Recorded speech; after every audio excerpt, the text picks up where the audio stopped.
संध्याकाळी शॉपिंगला गेले होते, त्यामुळे उशीर झाला स्वयंपाक करायला. आणि मग येताना मग मी चिकन आणलं. म्हटलं पटकन चिकन बिर्याणी आपल्या गावच्या स्टाईलमध्ये बनवूया. आणि ते कसं पटकन पण होणार आणि त्याला काही एवढी मेहनत लागत नाही. तर मी काय केलं, चिकन घेतलं, त्याला 2 डिवाईड केले, एक फ्रायसाठी आणि थोडंसं बिर्याणीसाठी. आता जे फ्राय करायचं होतं त्याला मी मॅरिनेट करण्यासाठी दही, अद्रक लसूणची पेस्ट, मीठ टाकून त्याला साईडला ठेवलं. आणि दुसरीकडे मी अख्खे मसाले घेतले आणि त्याला तेलामध्ये टाकले. कांदा उभे चिरून कांदे टाकले, त्याला परतायला ठेवले तिथे साईडला.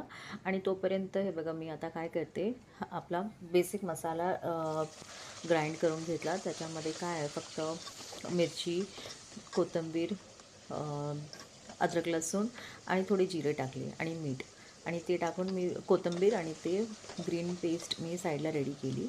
इथे जिथे कांदे परतत होते त्यात मी टमाटर पण टाकले आणि थोडं मीठ टाकून त्याला चांगलं जरा गाळ होऊ दिलं. जसं टमाटे आणि कांदे सॉफ्ट झाले तर मी ही जी पेस्ट तयार केली हिरवी मसाल्याची ती मी त्यात टाकली. आता त्याला मिक्स करून घेतलं चांगलं. आता त्यामध्ये थोडंसं हळद टाकणार मी आणि आणि त्याला पुन्हा मिक्स करणार.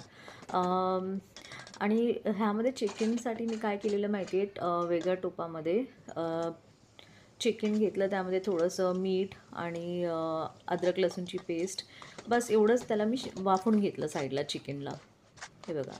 आणि मग ते जरा असं वाफलं ना चांगलं, तर त्याला मी आता ह्या तुपामध्ये टाकलं, आता ह्या मसाल्यामध्ये.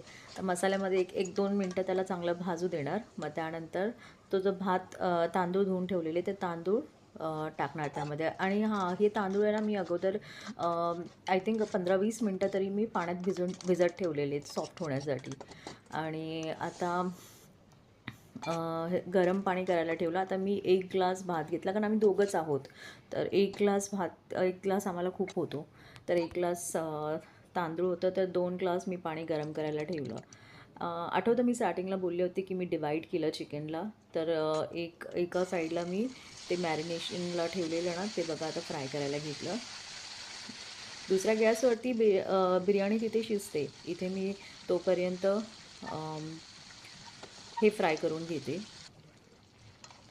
चिकन बघा ऑलमोस्ट रेडी झालं बघा. हे बघा झालं.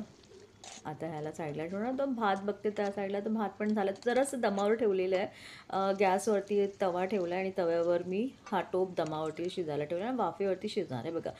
पटकन आणि एकदम सुंदर लागते.